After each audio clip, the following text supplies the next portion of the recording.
Yeni mövsümdə varam. Şələşüləmi yığdım, gəldim anamın yanına. Enerjimi orada atım. Ay, bu haqda sözün düzü danışmaq istəmirəm. Evlilik sözləşməsi qədər gözəl bir şey yoxdur. Gecə saat 3-də 4-də evə gələn kişi mənim neyimə lazımdır? Sənətkar kimi qaldır, insan kimi indir. Cəmilə, yeni mövsümdə seriallara baxdım, gözüm səni çox axtardı, amma tapa bilmədim nəsə. Yeni mövsümdə varam. Yeni mövsümdə varam. ASTV-nin, Azərbaycan Dövlət Televiziyasının yeni serialı başlayır. İlk dəfədir ki, böyük bir seriala başlayıblar. Uzun müddətdə olacaq. Çox gözəl aktyor heyəti var, texniki heyəti var. Dirilən Adam adlanır. Mircəlan Paşayevin əsəri əsasındadır. Əsas baş rollarda Sənvər İskəndərlidir, Füzuli müəllimdir. Sonra dostlarımızdır, Yasindir, bizim həmkarlarımızdır da belə deyək. Sonra digər aktrisalara Fəridə olsun, digər aktyor aktrisalarımız olsun. Çox gözəl aktyor heyəti var. Dostlarımız da hamısı. Pərviz bizdə ssenaristdir. Məncə gözəl bir layihə olmalıdır. Nə vaxtdan üzə çıxacaq? Bir də ki, Deyirlər ki, obrazı. bir aya olacaq. İnşallah efirdə olacağıq. Yəqin ki, dekabr ayında artıq birinci seriya efirə gedər. Yəni səni bu dəfə necə bir obrazda görəcəyik? Bu dəfə məni mənfi obrazda görməyəcəksiniz. Keçən illəri Sara serialında mən tam olaraq mənfi qəhrəman idim. Amma burada müsbət qəhrəmanam. Belə deyək. Əsas baş rolda olan xanımın yaxın rəfiqəsiyəm. Çox spoiler verməyəcəm. İzləyərsiniz, görərsiniz. Amma deyim ki, yeni layihədə varım. İldə bir dəfə bir layihədə olmalıyam məncə. Amma Sara serialında da çox hiyləgər, çox belə ortalığı qarışdıran bir Tam mənim obraz. əksim idi. Sara serialı tamamilə mənim əksim idi. Yəqin ki, tamaşaçı təzyiqlər də oldu. Tamaşaçı təzyiqi, yox, məncə tamaşaçılar öyrəşməlidirlər ki, aktyor, aktrisa həm mənfini oynamalıdır, həm müsbəti oynamalıdır. Məncə bu Sara ikinci mövsüm çox uğurlu olmuşdu, izlənildi. Həm də mən mənfi rolları sevirəm. Həyatda ki, özüm daha mülayim, belə deyək də, daha səmimiyəm və mərhəmətli olduğum üçün bəzən insanda o aqressiya yığılır, qalır. İstəyirsən ki, həyatda axı insan pislik eləyə bilmir. Deyirsən ki, qoy heç olmasa rollarda pislik eləyim, o enerjimi orada atım. Mənə maraqlı gəlir. Mən mənfi rolları sevirəm sözün düzü. Amma müsbətin də özü. Yəni rolun fərqi yoxdur. Mənim üçün rolun, böyüyünün, kiçiyinin heç bir fərqi yoxdur. Elə aktyorlar var, aktrisalar var ki, kaprizlidirlər. Rol seçimi edirlər. Mənim heç vaxt rol seçimim olmayıbdır. Mən epizodik roldan tutmuş baş rola kimi hər yerdə çəkilmişəm. Çəkilirəm də, çəkiləcəyəm də. Yəni mənim üçün rolun böyüyü, kiçiyi fərq etmir. Amma çoxları mənfi roldan nəyə görə çəkinir? Çox nifrət qazanırlar. Bir də görürsən sosial şəbəkələrdə söyürlər, hətta təzyiqlərlə üzləşirlər. Əslində mən hesab edirəm ki, bu aktrisanın uğurudur. Bəli. Bu nifrət varsa, deməli aktyorun, aktrisanın bu uğurudur da. Əgər nifrət varsa həmin obraza, demək ki, o obrazın öhdəsinə, o rolun öhdəsinə yüksək səviyyədə gəlib. Son olaraq Maho, Mahirə. Bax, Mahoya nələr yazdılar? Mahoya çox belə ki, hiyləgər, belə deyək, çox bilmiş. Hətta getdiyin yerdə bildiyim qədər, rayona mı getmişdin harasa, tamaşaçılardan biri sənə Maho kimi qarşılamışdı və çox sərt bir reaksiya vermişdi. Olmuşdu belə bir hadisə. Sadəcə o rayonda olmamışdı, Bakının özündə də olmuşdu. Məsələn, Bakı kəndlərindən birində idim. İnsanlar elə bilirdilər ki, mən elə həmin Mahoyam, deyirəm ki, deyir ki, siz həyatda daha gülərisiz, daha mehribansınız. Mən elə bildim ki, siz qaraqabaq, hiyləgər, belə deyək, it sifət. Deyirəm, o obrazda, o mən deyiləm. Obrazla çox vaxt tamaşaçılar real həyatda olan aktyoru, aktrisanı qarışdırmış olurlar. Amma yəni, əslində mən əgər tamaşaçını inandıra bilmişəmsə və onlar mənə inanıblarsa, demək ki, mən rolun öhdəsindən gələ bilmişəm deyə düşünürəm. Və mən heç vaxt deməyəcəm ki, mən mükəmməl aktrisayam, mən möhtəşəməm, məndən möhtəşəmi yoxdur. Yox, mən daima inkişafdayam, daima mütaliə edirəm, daima üzərimdə çalışıram. Ən yaxşı versiyam olmağa çalışıram. Cəmilə, bayaq dedin ki, yəni istənilən bir obraza çəkilərsən də. Yəni burada özünə müəyyən bir qadağalar varmı ki, yox, buradan o yana çərçivəni aşmaq olmaz? Bilirsən də hansı nəzərdə tutduğum açıq-saçıq obrazlardır. Yəni bizdə nədənsə bu təpki ilə qarşılanır. Açıq-saçıq obrazlar. Bilirsiniz, məncə indi zamanla yavaş-yavaş Amma təxmini səndə bu Sarada müəyyən bir epizodlar olmuşdu onunla bağlı. olmuşdu. Hə, var idi. Problem yaranmadı. Çox açıq olmadığı müddətcə çəkilə bilərəm. Amma elə səhnələr var ki, tam açıqdır. Onlara hə deyə bilmərik. Yəni mənim də bir çərçivəm var. Çərçivədən kənara çıxmamaq şərti ilə artıq bunu qəbullanıram ki, ola bilər. Çünki əvvəllər daha sərt şəkildə idi məndə hər şey. Çox böyük çərçivələrim var idi, çox böyük qadağalarım var idi. Sonra zamanla düşündüm ki, bu bariyeri aşmaq lazımdır. Türkiyədən gələn müddətdə bir qədər elə bir ki, depressiv bir haldaydın. Bəli. Bu da yəqin ki, ailə həyatı ilə bağlı idi. Bilmirəm nə dərəcədə bu barədə danışmaq istəyərdin. İndi bu dəqiqə vəziyyət necədir?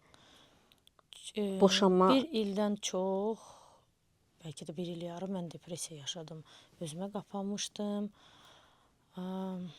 Ayrılığı çox çətinliklə həzm edirdim. Əslində o ayrılığı mən özüm istəmişəm. Desəm ki, qarşı tərəf istəyib, xeyr, mən istəyirdim. Özüm qərar verdim. Baxmayaraq ki, anidən oldu. Amma düşünürəm ki, yaxşı ki, belə oldu. Yəni anidən verilən qərar, sonra peşmançılıq çəkmədin ki. Yox. Yəni yəqin ki, bunun Əziyyətlərim oldu. Çox çətindir. Psixoloji, maddi, mənəvi, fiziki, hər cürə çətindir. Çətin. Uşağı tək böyütmək çox çətindir. yəni bu qərar verməyinə ciddi bir səbəb var idi. Ciddi bir səbəb var idi. Bəli, ciddi Yəni bu səbəb barədə var idi. açıqlamamısan indiyə qədər. Ciddi səbəb deyəndə bilirsiniz, əgər iki insan bir ailənin içində yola gedə bilmirlərsə,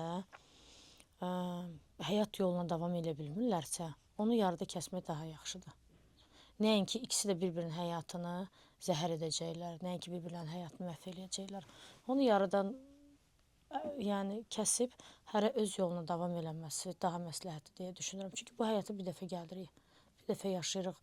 Qonşu nə deyər, qohum nə deyər, anama görə boşanmayım, uşağa görə boşanmayım, qonşu mənə nə deyər deyə boşanmayım, ayrılmayım. Bilirsiniz, bu doğru deyil. Əgər iki insan bir-biri ilə xoşbəxt deyilsə, bir-birlərini xoşbəxt edə bilmirlərsə, bir ailənin içində huzur yoxdursa, o zaman o ailəni davam eləməyin bir mənası yoxdur. Mən demirəm insanlar boşansın. Mən maksimum dərəcədə xanımlarımıza deyirəm ki, bəylərimizə də deyirəm ki, bacardığınız qədər ailənizi qoruyun. Əlinizdən gələni eləyin. Amma dirənəndə görürsən ki, dirənirsən, artıq çıxış yolun yoxdur, o zaman boşan. Mən əlimdən gələni eləmişdim, çabalamışdım ki, ailəmiz dağılmasın. Qarşı tərəf bunun üçün heç nə eləmədi. Eləmədiyi üçün də mən də şələşüləmi yığdım, gəldim anamın yanına. Xəyanət var idi ortada, yoxsa? Ay, bu haqda sözün düzü danışmaq istəmirəm. Biraz bu ağır mövzudur, ağır məsələdir. Əgər mən bu haqda danışsam, gərək mən sübutlarını göstərim, onun dərinliyinə gedim, onu yalandan nəsə desəm doğru çıxmaz. Nələrsə görmüşəmsə də, nələrsə var idisə də onlar məndə qalsın deyə düşünürəm. Çünki bizim işimiz məhkəmədədir. Vəkil tutmuşam, İstanbuldadır. Məhkəmə prosesi çəkir, 2 ildir. Belə də getsə 12 ildə sürəcək. Mən belə başa düşürəm. Tələblərin nədir əsas? Bilirsiniz, mənim elə böyük bir tələbim yoxdur açıqcası ki, desəm ki, mən ondan var dövlət istəyirəm. Düzdür, mənə hədiyyə olunan qızıllarım var, onları istəyirəm. Geri istədiklərim var. Mənə düşən nə düşürsə, maddi mənəvi təzminat mı olsun, uşağa düşən təzminat mı olsun, onları istəyirəm. Amma deyim ki, evi mənlə bölüşdürsün, maşını mənlə bölsün və yaxud da ki, torpaq sahələrini mənlə bölsün, onlar özünə saxlaya bilər. Mənim olanı geri istəyirəm. Bəs nə əcəb şələşularını yığıb gələndə o qızılları özündən gətirmədin? Və yəqin ki, boşanmaq fikrində olmalısan. Yox, boşanmaq fikrim yox idi mən gələndə. Mən anamın evinə gələndə boşanmaq fikrim yox idi. Anamın evində uzun müddət qalandan sonra bu Və qərar görünür, verdim. ondan hansısa bir addımın atmasını gözləmisən və o addım atılmayıb. İstədiyim addım atılmayıb, bəli. Ondan sonra düşündüm ki, bu insandan həyat yolunu davam eləməyə dəyməz. Nə ehtiyac var ki? Əgər bütün fədakarlığı mən eləyirəmsə ailədə, qarşı tərəf heç bir fədakarlıq göstərmirsə və hər şey tam olaraq məndən gözlürsə, nəyə görə mən bütün ailənin yükünü öz çiynimdə daşımalıyam ki? Bəs övladla bağlı görmə Övladı ilə görüşür, gəlir, gedir. Mən heç vaxt uşağı atasından ayırmaram, heç bir zaman. Uşaqla heç vaxt uşaq nə atası ilə, nə ata tərəfindən ayrılmadı. Onlarla hələ də danışırlar, mən də danışıram normal şəkildə. Düzdür, çox böyük problemlərimiz oldu. Çox böyük davalarımız, qırğınlarımız, müsibətlərimiz oldu. Sonra artıq sakitləndi, qəbullandı deyə düşünürəm. Məncə insanlar sivil şəkildə ayrılmağa cəhd eləməlidirlər. Barışa da bilərik, barışmaya da bilərik. Bilirsiniz, elə eləmək lazımdır ki, ayaq yeri qoyasan hər şey üçün. Mən belə düşünürəm. yəni bu ayaq yeri qoydumu? O qoymadı. Mən maksimum dərəcədə qoydum. O qoymadı. O əlindən gələn hər pisliyi elədi. Amma mən eləmədim. Mən nə ona, nə onun ailəsinə qarşı heç vaxt pis olmamışam. Alnı açıq üz ağ bunu deyə bilərəm. Ətrafımda olan rəfiqələrim də bunu bilir. Mən uşağı ortada heç vaxt istifadə etməmişəm, etmərəm də ona pislik etmək üçün eləmərəm bunu. İlk gündən davamız olan, ayrılmağa qərar aldığımız gündən bu yana uşaqla daima görüşdü o. Görüşür də, gəlir də, gedir də. Babası ilə də danışır, nənəsi ilə də danışır, bibiləri ilə də, bibi uşaqları ilə də. Gəlirlər də, gedirlər də. Mənim qapım onların üzünə daima açıqdır. Səncə peşmançılıq duyğusu varmı, az da olsa? Var. O istəmir ayrılmağı. Çünki mən ona qarşı pis davranmamışam, pis olmamışam. Nə ona, nə onun ailəsinə qarşı heç vaxt pis olmamışam. Bəs Yəni bu düşünün ki, mən o dərəcədə mehriban idim ki, insan dediklərini, elədiklərini danışmaz. Biz baldızımla qapı qonşuyduq. Mən yəni təsəvvür edin, çox vaxtı mən onları evimdə qarşılayırdım. Halbuki öz evləri var, eşikləri var, yemək bişirirlər. Mən daha çox bişirirdim. Daima onu, onun ailəsini, onun qohumlarını bizim evimizdə qonaq qəbul edirdim. Elə bil ki, öz ailəm kimi. Heç o necə öz bacılarını çox istəyirsə, mən onları öz bacım kimi çox istəyirəm həmişə. Çox istəmişəm elə. Mən maksimum dərəcədə çox yaxşı davranmışam. Hətta evimdə belə qonaq eləməsəm belə, yəni qonaq məsələn ayda ildə bir dəfə olardı. Bizdə həftənin 3 gün, 4 gün onlar bizdə idilər. Qapı qonşu gəlib keçirdilər bizə. Mən hətta bizə keçmədiyi müddətcə belə, yəni mən yemək bişirirdimsə, o yeməkdə mütləq şəkildə 2 boşqabı da aparıb ora verirdim ki, birdən işdən gələrlər, ac olarlar. Qoy evlərində isti yeməkləri olsun. Ta ki yemək gəlib bişirənə qədər. Çünki insan işdən gəlir, yorğun olur. Mən maksimum dərəcədə əlimdən gələni eləmişəm. Əgər insanlar bunu başa düşmürlərsə, elə gəlinlər var ki, eləmirlər. Deyir ki, əşi baldızdır, gəldi yenə məni yordu. Mən onlara baldız kimi baxmamışam. Mən onlara öz bacım kimi baxmışam. Amma mən sonra zamanla başa düşdüm ki, insanlara qarşı layiq olduğundan çox dəyər vermək olmaz. Artıq dərəcədə fədakarlıq eləmək belə yaxşı bir şey deyil. amma nə vaxtsa yumşalmaq, barışmaq, Əgər qarşı tərəf mən istədiyim kimi olsa, mənim şərtlərimə uysa, o zaman ola bilər ki, hə, niyə də olmasın. Çünki uşaq hələ də bilmir ki, biz ayrılmışıq. uşaq Uşaq travmaya. bilmir. Mən ona o travmanı yaşatmaram ki, heç vaxtı. O məndən soruşub, nəyə görə atam, babamız, yəni atamız biz, türklər baba deyir də. Uşağın atası türk olduğu üçün, uşaq da türk vətəndaşıdır. Deyir ki, anne nədən baba bizimlə qalmıyor? Deyirəm ki, atan orada işləyir. Nəyə görə atan burada deyil? Atan orada işləyir, ildə 2 dəfə gəlir, görür, çıxır, gedir. O böyüyəndə, artıq hər şeyi dərk edəndə, başa düşəndə o zaman ona söyləyə bilərəm. O vaxta kimi barışacağıq-mı, barışmayacağıq-mı, o artıq ona bağlıdır. Yəni şərtlərin birini də deməzsən ki, tutalım bir şərtim budur. Şərtlərim az deyil. Onlar hamısı vəkillə yazılacaq. Mən sizə deyim, əgər mən barışsam, mən buradan xanımlarımıza da söyləmək istəyirəm bunu ki, düşünürəm ki, xaricdəki evlilik sözləşməsi ki olur ha, məncə o ən gözəl bir şeydir.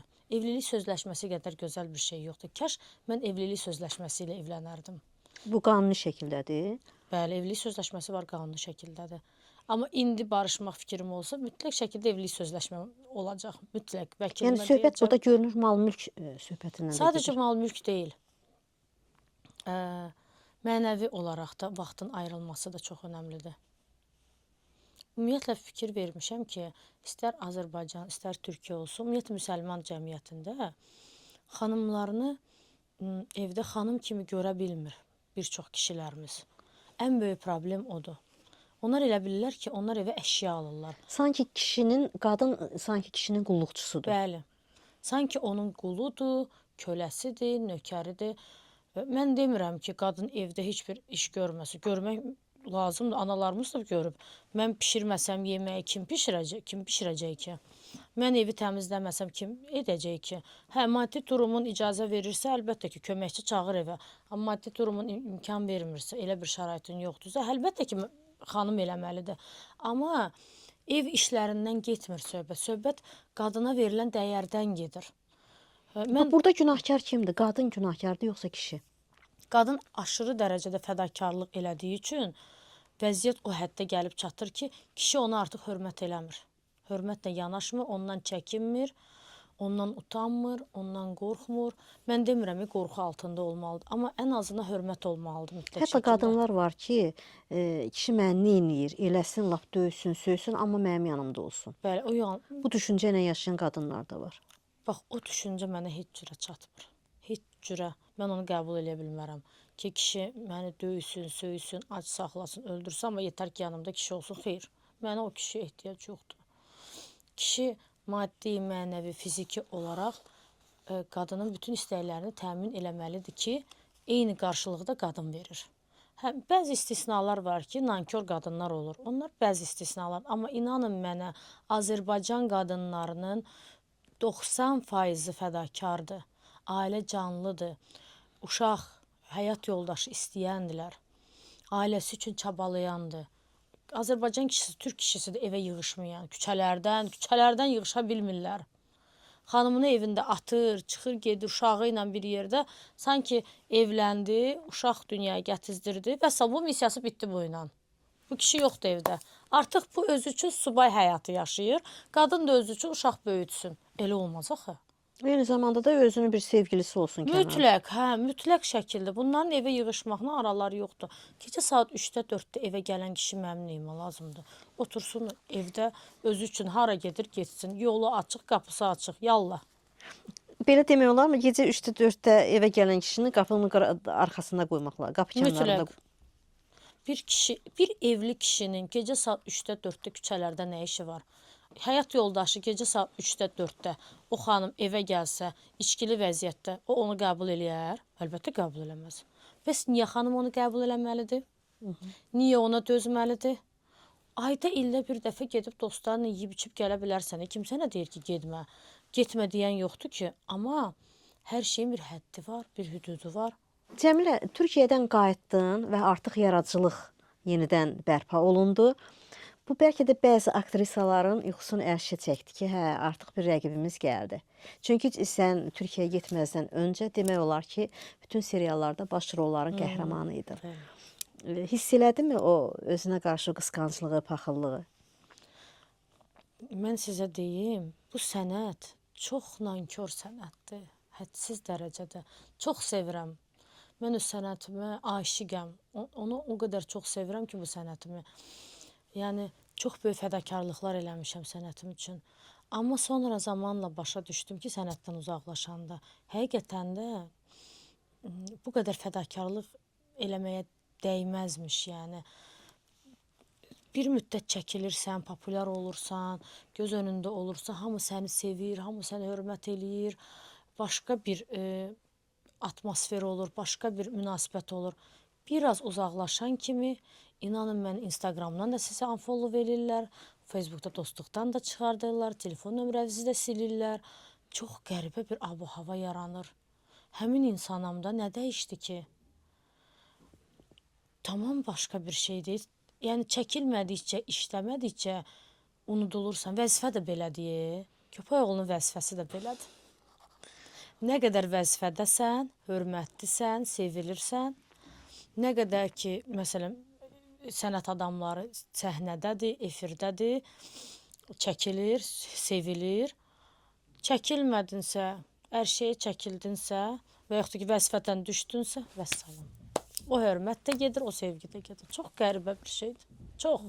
Bu vəzifə ilə bu incəsənət aləmi eynidir, paraleldir deyə düşünürəm. İkisi də nankordur. Bəs dostlar necə? Nankor dostlarla da çox üzləşdinmi? Onlara dostlar demərəm, çünki dostlar olanlar mənim yanımdadır.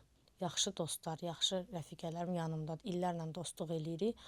Amma hə, sənət aləmindən dostluq elədiklərim olub. Sonra gördüm ki, yox, eləmək olmazmış. Kəş heç eləməzdim. Məsələn, olubmu? Amma yenə də deyirəm ki, həyatıma gələn, keçən, həyatımda olan hər kəs boşuna gəlib getməyib də bu həyatdan.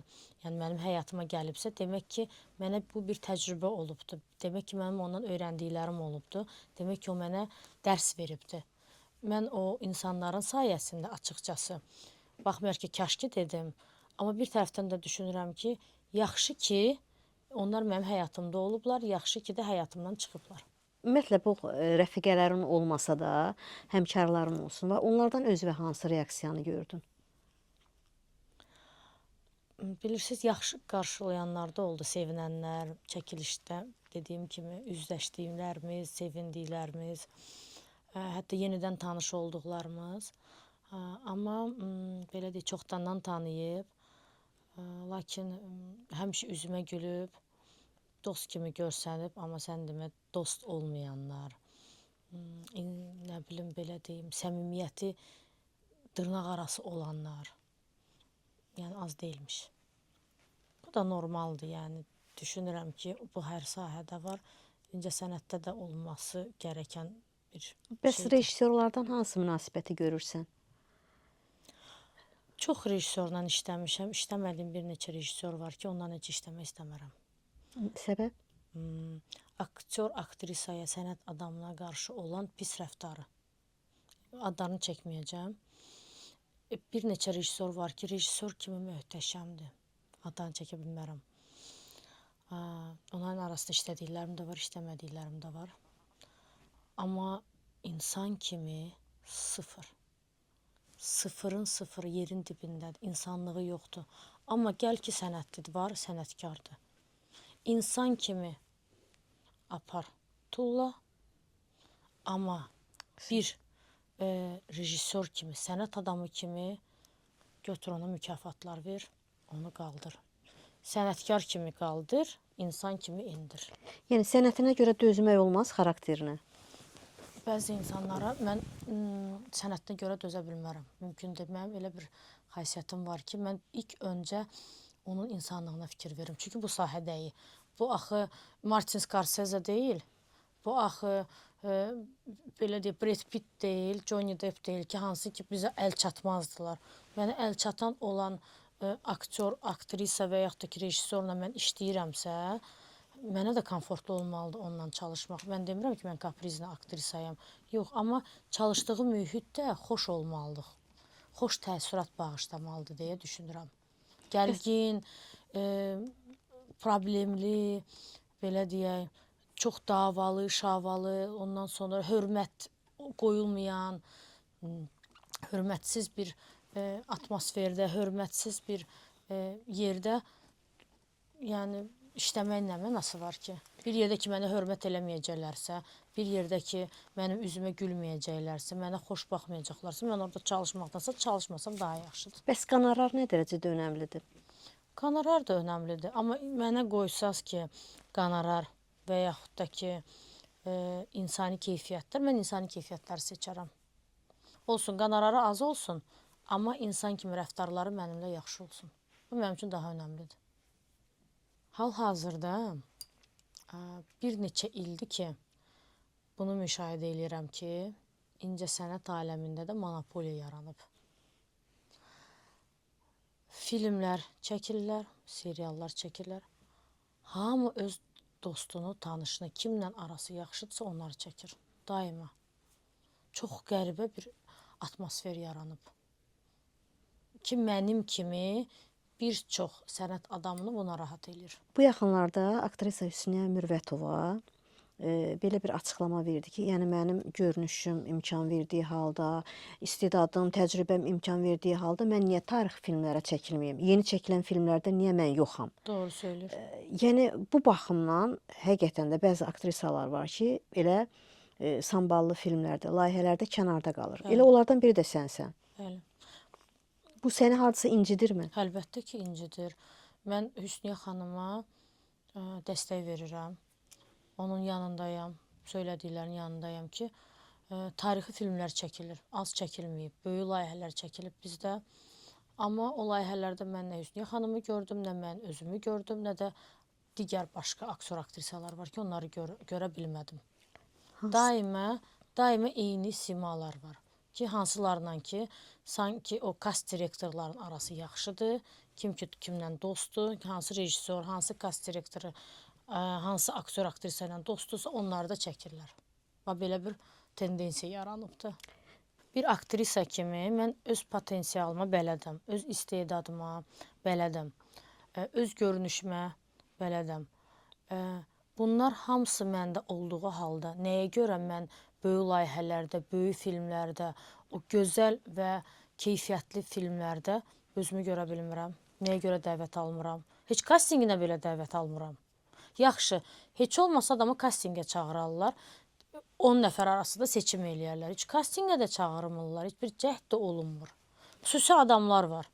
Onlar çağırılır, onlar çəkilir. Bitdi. Tamaşaçının da gözü yorulur. Eyni Bəli, simalardan. eyni simalardır. Daima da o insanlarla çalışırlar. Yəni kastingə çağırıb rejissor məni bəyənməsə, yenə deyərəm ki, ola bilər də bəlkə də məndən yaxşı aktor, aktrisa var ki, var. Mən demirəm yoxdur. O bəlkə o obrazı məndən daha yaxşı oynadı, daha gözəl canlandırdı. Amma heç cəhd də olunmur. Ümid edirəm ki, buradan rejissorlara bir mesaj ötürdük. İnşallah ki, növbəti böyük layihələrdə nəzərə alarlar və Cəmiləni biz də orada görərik. İnşallah, ümid edirəm. Təşəkkür edirəm Cəmilə. Çox sağ olun, Çox maraqlı təşəkkür müsahibə üçün. Minnətdaram sizə, çox sağ olun.